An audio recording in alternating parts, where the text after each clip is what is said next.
Fort Meigs is our motto. We are Ohio's War of 1812 battlefield, and we are just that. It is the biggest battlefield in the state of Ohio from the War of 1812. Fort Meigs itself is the largest reconstructed wooden-walled fort in the nation.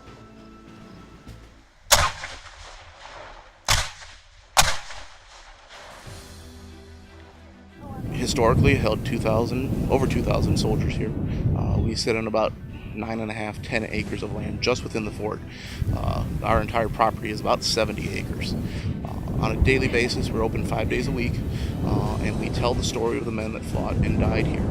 During the War of 1812, we had lost Michigan very early. Within a month of our declaration of war against Great Britain, the British invaded. They had captured many of the forts in this part of the country. Essentially, for all intents and purposes, the border between the United States and Canada in the spring and summer of 1813, when this was going on here, was the Maumee River.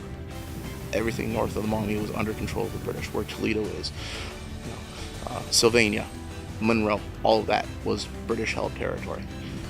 Fort Meigs was built to defend the Ohio frontier during the War of 1812. The British were going to have to cross the Maumee River. They're going to have to do that at the rapids at the shallow spot. Perrysburg is the foot of the rapid. It starts in Grand Rapids, Ohio. It's about a 20-mile stretch of shallows. And Fort Meigs was built to defend that stretch of territory. So whoever controlled this piece of land could control the movement of troops and supplies throughout this part of the country.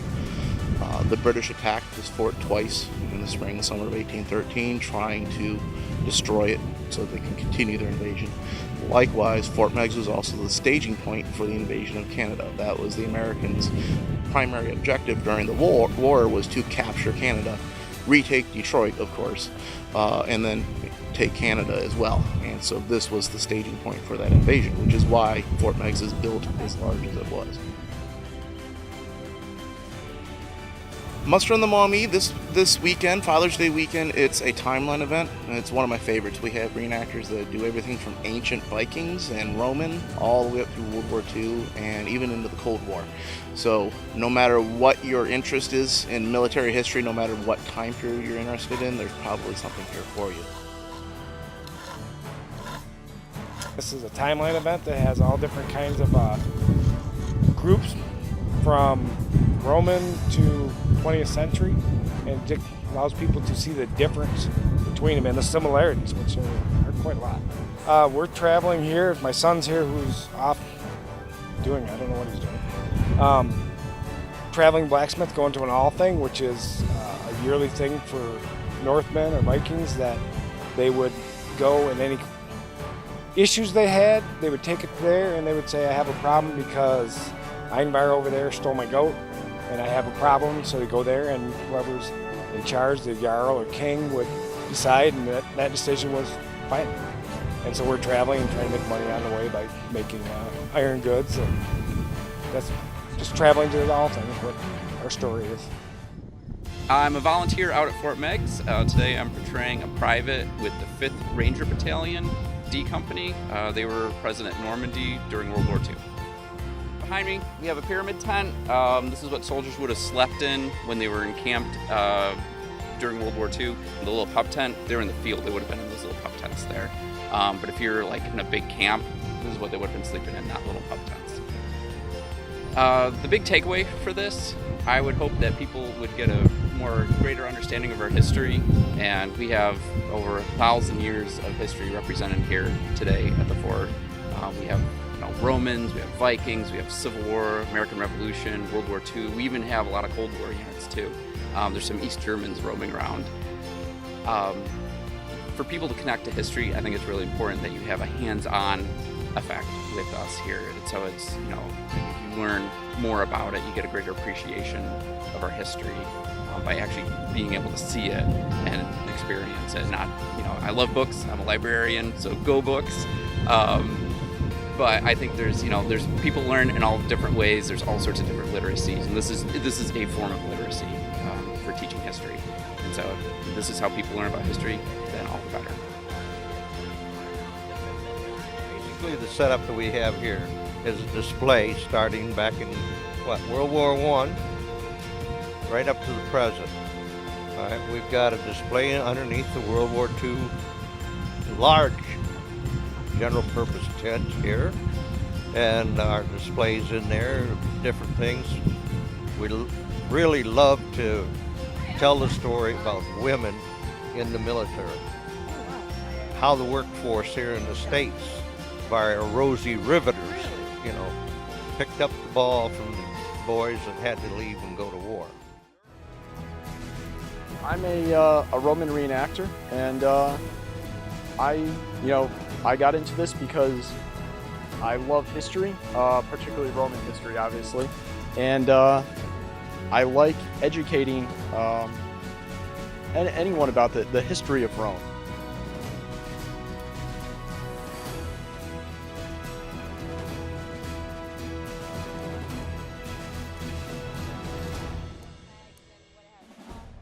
I'm very dedicated to the site. I've actually been affiliated with Fort Meigs for over 20 years.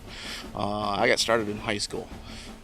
I graduated from Maumee High School in 1998, and the day before I walked the stage, I signed up to volunteer out here. In 2004, then I got hired on as staff. But I'm extremely passionate about telling the stories of the people that were here. That's what's in it for me. Seeing the aha moment when I'm talking to guests, explaining where the phrase lock, stock, and barrel came from. That came from this time period of the use of the flintlock musket, and you can see their eyes light up. They realize they get it, and that right there is what I love most about my job. As someone who majored in history in college, I just have a real passion about sharing my knowledge and educating the public in whatever manner I can. And the muster at the Maumee is an excellent opportunity for me to share that information and to bring history alive.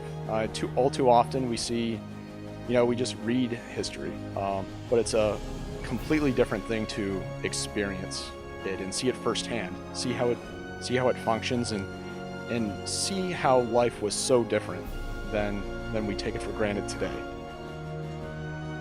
This is a great event here. People can learn so much about the different time periods. One of my things that always sticks in my head about this any timeline event is that their sleeping quarters are all like a wedge shape. They're built a little different one way or another, and it's held together differently, but it's all mostly a wedge until you get into the 20th century and the bigger things. And just to come out and experience.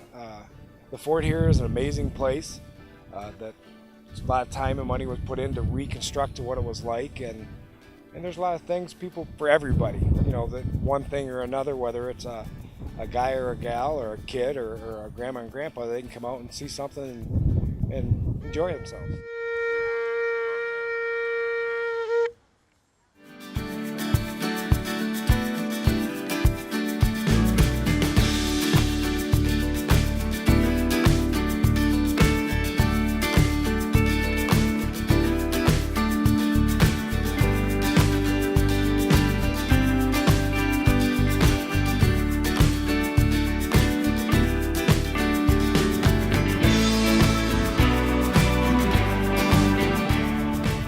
I hope people take away from our events when they come out to visit just the history of the place, a better understanding of what came before them, and why this place is so important. Lots of people don't realize that history is in their own backyard. Lots of people think they have, everything happened somewhere else. Well, no, look to yourself first. There's a lot of history in Northwest Ohio. We're just a small little piece of it. But so I hope people gain a better appreciation of what happened here in the past, and also just on the present day. I hope they realize just how much activity goes on here at Fort Meigs, and how we have a dedicated core of about 50 volunteers that give up their free time, their money. They own the clothes that you see reenactor wearing. They're all volunteers. Everybody that came in for the event this weekend, they're all here on a volunteer basis. Of all the people that you see walking here, we had about 200 participants that have arrived this weekend. 3 of them are paid staff. So without their dedication, these events are impossible. And they love talking to the public. So I hope that people come out not only to appreciate the history, but also just to appreciate the hard work that goes into these events, and that they take the opportunity to learn something from these.